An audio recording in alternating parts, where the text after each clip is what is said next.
Hello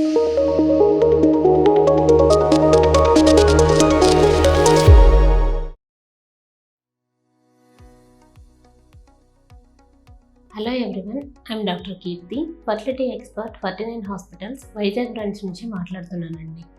so ఈరోజు మనము tubectomy operation అయిన తర్వాత కొంతమంది కపుల్స్ మళ్ళీ బేబీ కావాలి అని అనుకుంటూ ఉంటారు.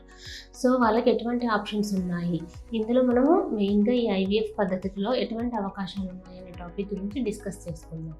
సో ట్యుబెక్టమీ అంటే ఏంటంటే, ఆల్రెడీ ఒక కిడ్ కానీ 2 కిడ్స్ కానీ ఉండిన తర్వాత కొంతమంది కపుల్స్ ఇంకా బేబీ వద్దు అనుకునే టైంలో వాళ్ళు ఏంటంటే ట్యుబెక్టమీ చేయించుకుంటారు. మెయిన్గా ఈ ట్యూబ్ అనేది it's a site of fertilisation. అంటే మనకి ఓవరీ నుంచి ఎగ్ రిలీజ్ అయిన తర్వాత ఆ ట్యూబ్లోనే ఎగ్ లైక్ స్పర్మ్ వెళ్ళడం జరుగుతుంది. So site of fertilisation is the tube. So ఈ విధంగా ట్యుబెక్టమీ చేయడం ద్వారా ఏంటంటే మనకి ఆ ఎంబ్రియో అనేది మళ్ళీ కిందకి వెళ్ళదన్నమాట. సో ఆ ఫర్టిలైజేషన్ అనేది ప్రాసెస్ అనేది జరుగుతుంది. సో ఈ విధంగా మనకి ట్యుబెక్టమీ చేసిన వాళ్ళకి మళ్ళీ ప్రెగ్నెన్సీ వచ్చే ఛాన్సెస్ చాలా తక్కువగా ఉంటాయి.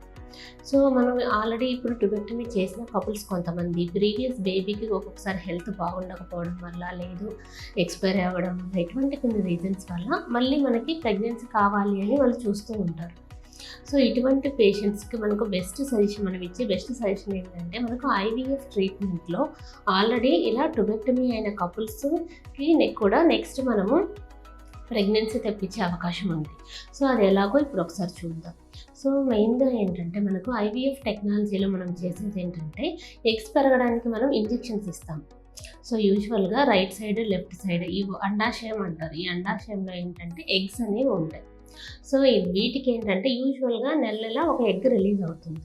మనం ఐవీఎఫ్ ట్రీట్మెంట్లో ఏంటంటే మనం ఇచ్చే ఇంజెక్షన్స్కి అదొక ఎగ్గే కాకుండా నార్మల్గా ఏంటంటే ఆ ఎగ్తో పాటు మిగతా ఎగ్స్ అనేవి డిసప్పియర్ అయిపోతాయి.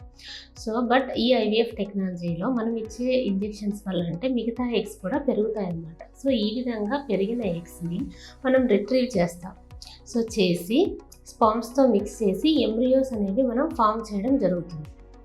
దెన్ ఈ విధంగా ఫామ్ అయిన ఎంబ్రియోస్ని మనం మళ్ళీ ఆడవారి యొక్క గర్భాశయంలోకి ట్రాన్స్ఫర్ చేయడం జరుగుతుంది. సో దీన్ని ఏంటంటే ఎంబ్రియో ట్రాన్స్ఫర్ అంటారు.